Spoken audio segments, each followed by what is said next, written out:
Video from above shows graffiti on cars at the Tesla in Loveland. Police Public Information Officer Chris Padgett says this is just some of the vandalism that happened. There was property damage across the lot, including vehicles and the building itself. Court documents say on January 29th, a suspect walked onto this parking lot and threw one Molotov cocktail at a Cybertruck. On February 2nd, someone spray-painted Nazi on a Tesla sign by the road. On February 7th, documents say 4 to 5 cocktails made with Smirnoff Ice had been thrown at Tesla vehicles and the words Nazi cars were spray-painted. Then this past Monday, Padgett says Lucy Nelson's accused of coming back. And at that time, Lucy was taken into custody. There was evidence that there was criminal activity about to occur. Nelson faces felony charges, including criminal mischief and use of incendiary devices. There's been concerns from employees of Tesla there at Loveland. More video and images of the incident are not being released at this time for further investigation. Why can't legacy media just admit that this is a trans far left extremist?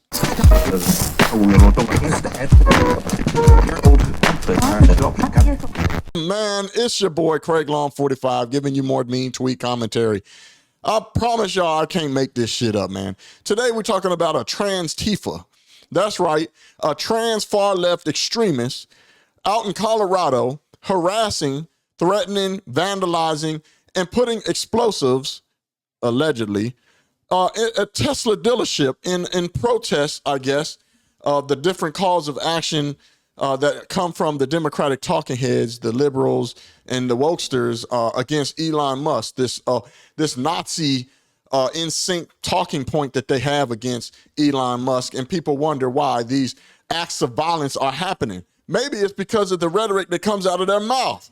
Look, the first time that Elon Musk decides to declare that globalist Jews are responsible for the great replacement of brown people into the United States, maybe it was a misunderstanding.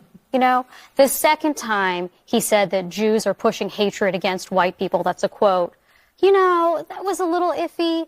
By the second Sieg Heil, I think he kind of loses the benefit of the doubt to be not accused of playing footsie with these Nazis. I'm not saying he's a Nazi. I'm saying the Nazis think he's a Nazi, which they very clearly did at this event. And these words were not said in a vacuum. As you pointed out, the leaders of AfD have embraced, in many cases, the Nazi heritage. They have wanted to take down the Holocaust Memorial in Berlin, saying it is inappropriate to recognize this horrific chapter in German history. And I just think it's horrific. I don't understand why this guy keeps getting the benefit of the doubt, whether or not he believes this stuff personally. You didn't even mention the Nazi jokes he was making on Twitter. Yeah. That actually got he's been given ADL so many say chances about it. Yeah. I was hearing a lot of sighing. Scott, what's the deal? I mean, we've moved on from Trump derangement syndrome to Elon derangement syndrome. Oh, I'm sorry. Do you want to defend his saying the Germans get to... Let me let him finish, Catherine. I love this game we play where you talk for 2 minutes, I talk for 3 seconds, ahead, and you Scott. freak out. So he has a long record of supporting the Jewish people, number one. Number two, anybody who is asserting this thing he did on the stage the other day was a Sieg Heil, which I just heard you say, you know, lawyer up maybe, because absolute ridiculous thing to say. Under no circumstances. The Nazis in Germany thought it was a Sieg Heil. So we got this man, this Transtifa, this trans far left extremist out in California planting bombs, planting explosives, trying to blow and harm innocent people. At 2 tonight, we start here at 9 o'clock with a person suspected of planting an explosive devices on cars at a Tesla dealership in Loveland. Tonight, they are being charged with possession of explosive devices and vandalism. Fox 31's Rachel Sauer joins us live in Loveland with the latest on this case. Rachel?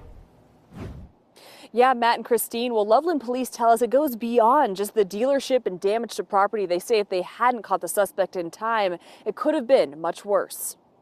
Starting January 29th, Loveland police say they began investigating incidents involving this Tesla dealership. On February 7th, police reported there was an arson attempt, plus acts of vandalism, including graffiti on some of the vehicles deemed offensive and hateful in nature.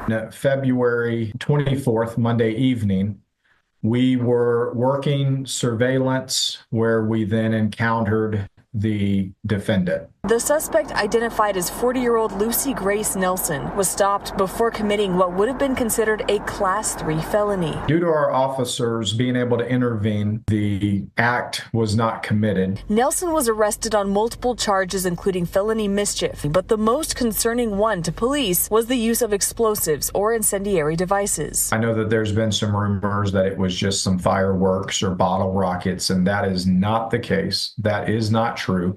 The devices that were discovered had potential for serious damage. The dealership is located in an area near a dense, well-established neighborhood. We have to think bigger than just property damage and a business. We have to think about employees. We have to think about residents who live in the area. We spoke to neighbors living nearby who didn't want to be on camera, who had heard about the tagging of the vehicles, but didn't know about the danger they could have been in. Police credit quick action after receiving their first report and intervening before Nelson could act. There were some people who have asked questions, like, well, why didn't you let Lucy go ahead and proceed forward? And that becomes a very dangerous situation.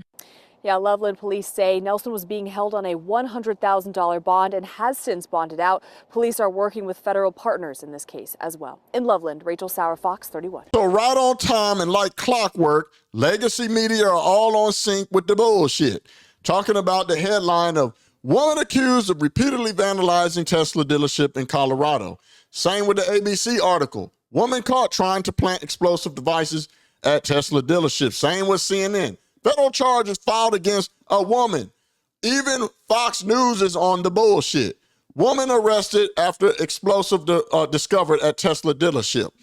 We know for a fact that this is a man. So I want to go to a Twitter post. Shout out to Andy Ngo, whatever his name is.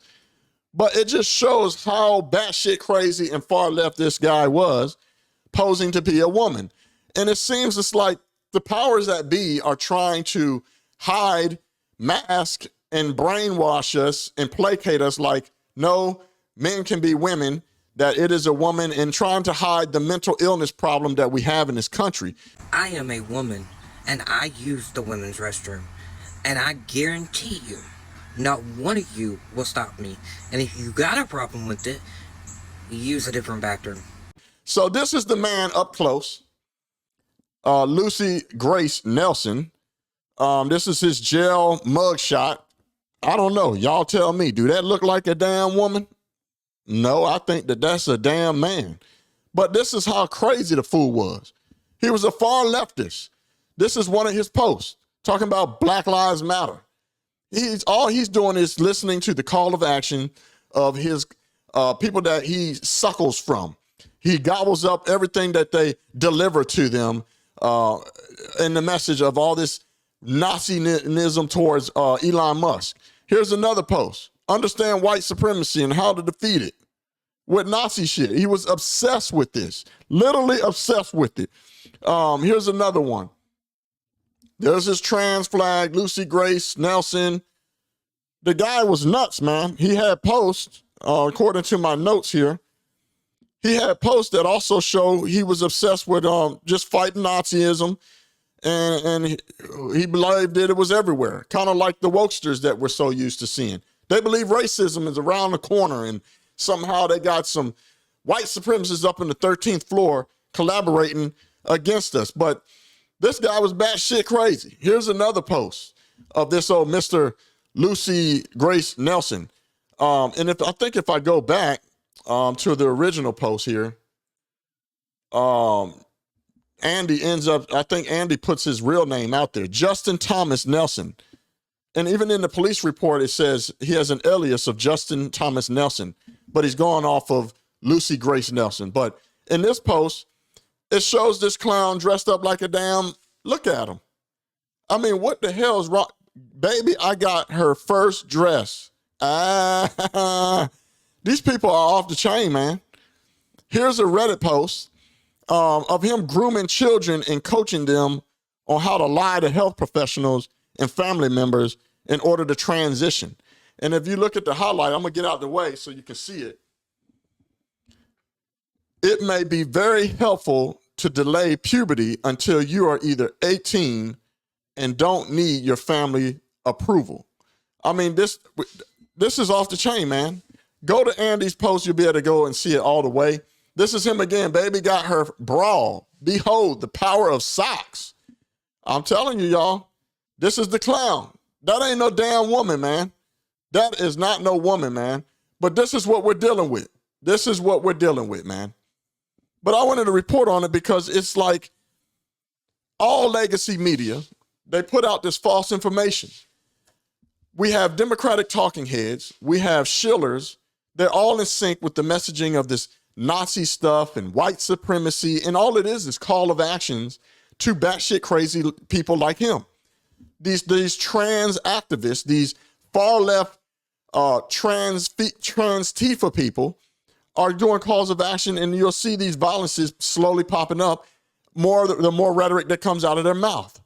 AOC, I mean, you name it. All of them are talking this crazy nonsense on panels, on interviews, on TV, spreading it and spewing it, and we're getting crazy actions that we constantly are seeing. They're targeting schools.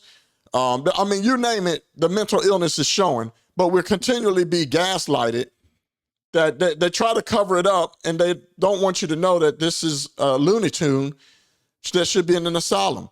So it's just sad to see where we are in this country with this mental illness problem that we have, and these acts of violence of the same people that claim that someone is a threat to democracy, right? We heard it for so long with Trump, and now we're hearing it with Trump and Elon, the threats of democracy, the Nazi cause, the white supremacy cause, and that they're threats to democracy.